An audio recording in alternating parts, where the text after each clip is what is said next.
जी बजाते हैं। बाकी का तो मुझे पता नहीं, लेकिन तालियां तो विजय जी बजाते हैं, वो भी सच में बजाते हैं।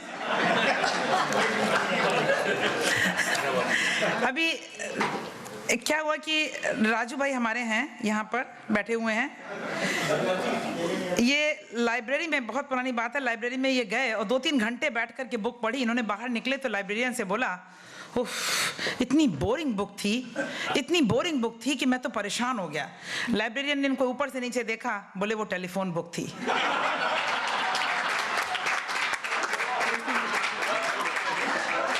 अच्छा राजू जी बताइए, झूठ तो नहीं बोला ना? हुआ था ना ये आपके साथ? फिर ऐसा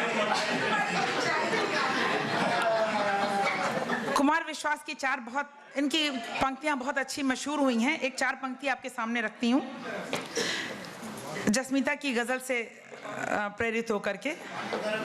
मेरे जीने में मरने में तुम्हारा नाम आएगा, मैं सांसें रोक लूं फिर भी यही इल्जाम आएगा। हर एक धड़कन में जब तुम हो तो फिर अपराध क्या मेरा, अगर राधा पुकारेगी तो फिर घनश्याम आएगा। कुमार विश्वास आजकल के ज़माने के बहुत ही अच्छे कवि हैं, हमारे बहुत ही प्रिय कवियों में से एक हैं। तो अच्छा लगा हमें, बस इसलिए कि कवि सम्मेलन के नाम से हमें उनको याद करने का मन किया।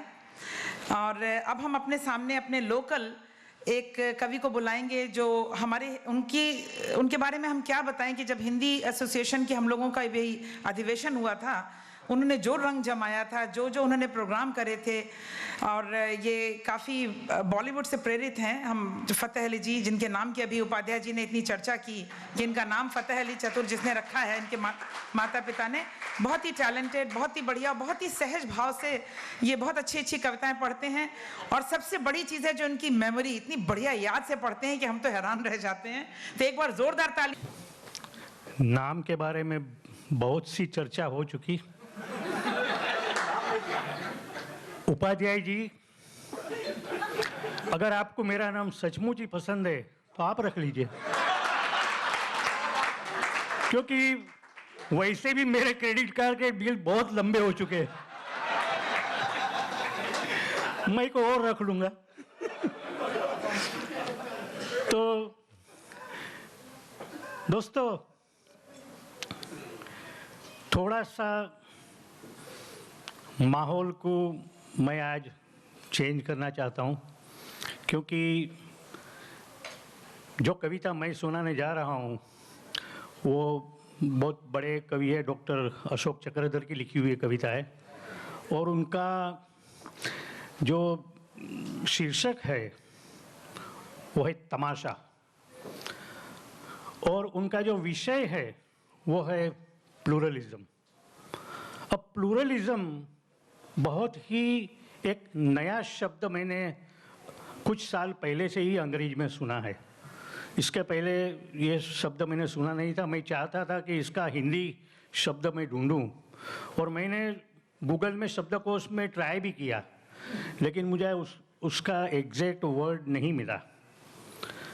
प्लूरलिज्म का इन शॉर्ट मतलब ये होता है कि to respect the otherness of others, यानी कि अगर मुझे एक चीज़ पसंद है और आपको दूसरी चीज़ पसंद है, तो आपकी पसंद का मुझे रिस्पेक्ट करना, इसे कहते हैं प्लूरलिज्म।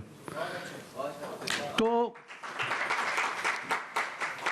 जैसे ये शब्द की मैं इसके अर्थ की शोध कर रहा था, तो मैंने काफ़ी लोगों को पूछा, तो एक जन कुछ इतना पढ़ा लिखा था, मुझे ऐसा कि उसे तो पता ही होगा, मैंने उसे पूछा, यार प्लूरलिज्म का मतलब क्या होता है? तो थोड़ा सोच के बोले, यार प्लूरलिज्म यानी समझ लेने कि डेमोक्रेसी से लगता है, बोलते हैं। मैं बोला ये कहाँ का कहाँ ले गए, पर ये डेमोक्रेसी की बात आ गई। तो ये कविता शुरू करने के पहले एक छोटी सी कविता मुझे आपको सुनाने का ज़रा मूड आ रहा है, क्योंकि बात यह है ना कि कभी कुछ तीखा खाने का होता है तो उसके पहले थोड़े मुंह मीठा कर लेना ज़रा ज़्यादा अच्छा है। तो डेमोक्रेसी के बारे में एक बार एक मंत्री जी कुछ सोचकर मुस्कुराए, कुछ नए से भाव उनके दिमाग में आए। उन्होंने अपने पीए से पूछा, यार ये डेमोक्रेसी क्या होती है? तो पीए कुछ झिझकाया, कुछ खचकाया, कुछ शर्माया और फिर धीरे से बोला, सर, जहां जनता के लिए, जनता के द्वारा जनता की ऐसी तैसी होती है, वही डेमोक्रेसी होती है। तो पता नहीं वो मंत्री जी की समझ में ये बात आई कि नहीं आई, लेकिन ये प्रश्न मेरे मन में तब से गुन रहा था। मैंने सोचा कि आखिर ये डेमोक्रेसी भी क्या चीज़ होती है। तो जो भी मुझे मिलता था मैं उनसे पूछते रहता था कि भाई साहब बता दीजिए डेमोक्रेसी क्या है, बहन जी बता दीजिए डेमोक्रेसी क्या है। तो मुझे जो प्रश्न के उत्तर मिले उनमें से कुछ मैं आपको बताता हूँ कि पार्क के कोने में घास के बिछोने पर लेटे लेटे हमने अपनी प्रेयसी से पूछा, क्यों डियर, डेमोक्रेसी क्या होती है? वो बोली, तुम्हारे वादे जैसी होती है, झूठ बोलती है, सताती है, इंतजार में तड़पाती है, तुम तो आ भी जाते हो, ये तो कभी नहीं आती। हमने एक विद्वान से पूछा, उन्होंने बोला हमने राजनीति शास्त्र पूरा पढ़ मारा। डेमोक्रेसी का 3 मतलब है, आज़ादी, समानता और भाईचारा। आज़ादी का मतलब है राम नाम की लूट है, जहां गधे और घास दोनों को बराबर की छूट है। घास आज़ाद है, जितनी चाहे उतनी बढ़े, और गधे स्वतंत्र है कि खड़े खड़े या लेटे लेटे जितनी चाहे उतनी घास को चरे। अभी एक मिनिस्टर ने चारा चरा है, आपको पता है।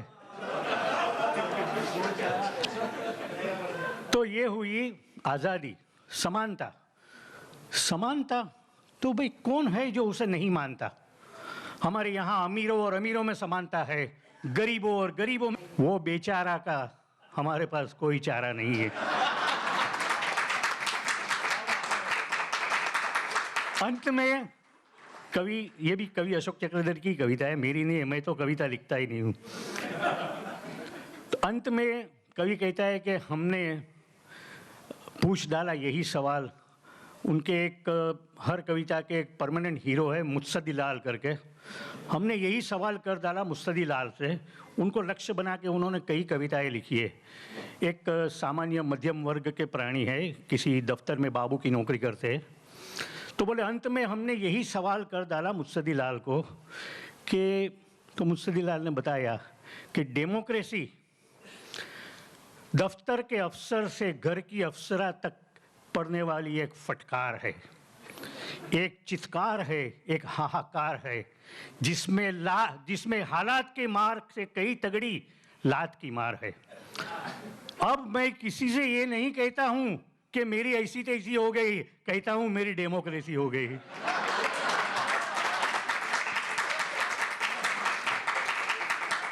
दोस्तों, अब मैं आपको कोई कविता नहीं सुनाता, बल्कि आपके सामने मजमा लगाता हूं और एक तमाशा दिखाता हूं। हालांकि ये तमाशा कविता से बहुत दूर है, सुनाओ साहब, मंजूर है? हालांकि ये तमाशा कविता से बहुत सुनाओ, मंजूर है?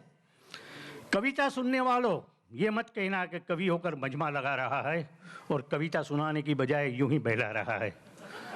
दरअसल पापी पेट का सवाल है, और आजकल देश का ये हाल है कि कवि अब मजमा लगाने पर मजबूर है। तो तमाशा देखना मंजूर? बोलिए जनाब, बोलिए हुजूर, तमाशा देखना मंजूर? थैंक यू, धन्यवाद, शुक्रिया। आप लोगों ने हाँ कही थी, बहुत अच्छा किया। आप लोग बहुत अच्छे श्रोता है, बहुत अच्छे प्रेक्षक है, तमाशाबीन भी खूब है। अब देखिए, मेरे हाथ में 3 टेस्ट ट्यूब है। भाई जरा मन की आंख से, कल्पना की पांखों से देखिए। कुछ देर के लिए मान लीजिए कि मेरी ये 3 उंगली की जगह 3 टेस्ट ट्यूब है। तो बताइए मेरे हाथ में क्या है? 3। थैंक यू, धन्यवाद, शुक्रिया। आप लोगों ने उंगलियों को टेस्ट ट्यूब बता दिया, बहुत अच्छा किया। अब बताइए इसके अंदर क्या है? बताइए बताइए, क्यों? टेस्ट ट्यूब दिख रही है, अंदर का माल नहीं दिख रहा है।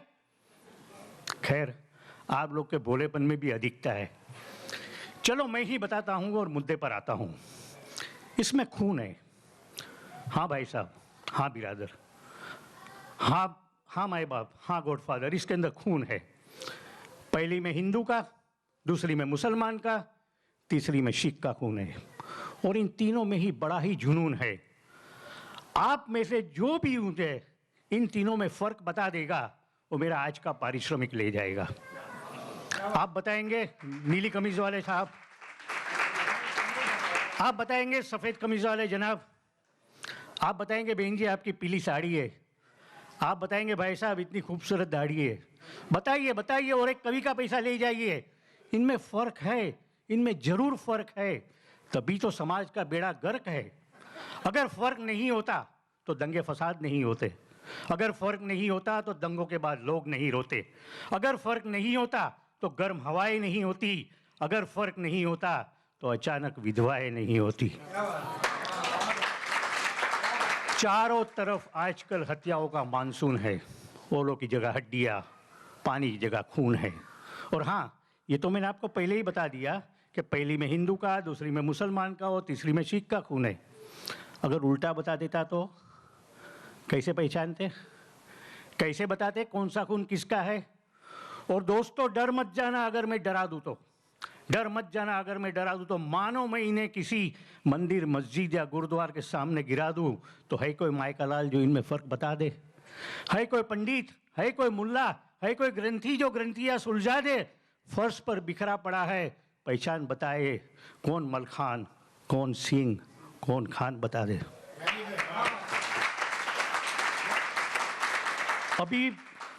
अभी फॉरेंसिक विभाग वाले आएंगे, जमे हुए खून को नाखून से उठाएंगे, नमूने ले जाएंगे। इसका ग्रुप ओ, इसका बी प्लस बताएंगे। क्या ये बताना उनके बस में है कि कौन सा खून किसका है? कौम की पहचान बताने वाला, जाति की पहचान बताने वाला कोई माइक्रोस्कोप है?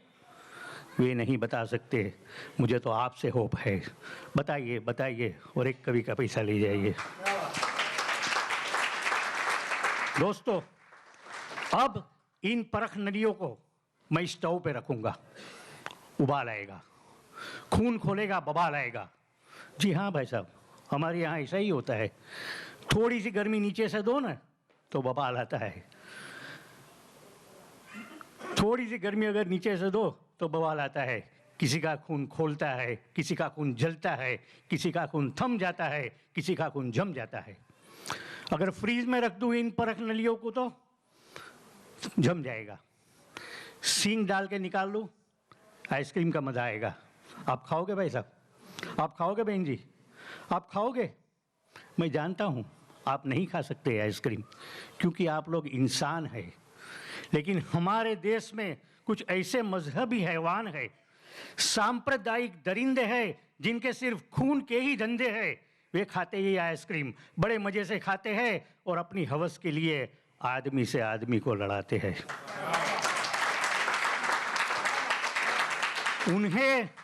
उन्हें मासूम बच्चों पर तरस नहीं आता है। उन्हें मीठी लोरियों का सुर नहीं भाता है। मांग के सिंदूर से उनका कोई मतलब नहीं है। कलाई की चूड़ियों से उनका नहीं कोई नाता है। उन्हें मासूम बच्चों पर तरस नहीं आता है। उन्हें मीठी लोरियों का सुर नहीं भाता है। अरे गुरु सबका, गॉड सबका, खुदा सबका, सबका एक विधाता है, लेकिन उन्हें तो अलगाव ही सुनाता है। उन्हें मासूम बच्चों पर तरस नहीं आता है। उन्हें मासूम बच्चों पर तरस नहीं आता है। अरे मंदिर के सामने बच्चों के बस्ते, मस्जिद के सामने टूटी हुई चप्पलें, गुरु के द्वार पे बम और गोले, कोई इसे क्या बोले। हर भोला आदमी इनके आगे सर झुकाता है। इन्हें मासूम बच्चों पर तरस नहीं आता है। इन्हें मीठी लोरियों का सुर नहीं भाता है। हाँ तो भाई साहब, कोई धोती पहनता है, कोई पजामा, किसी के पास पटलून है, लेकिन सबके अंदर यही खून है। साड़ी में माँ जी, सलवार में बहन जी,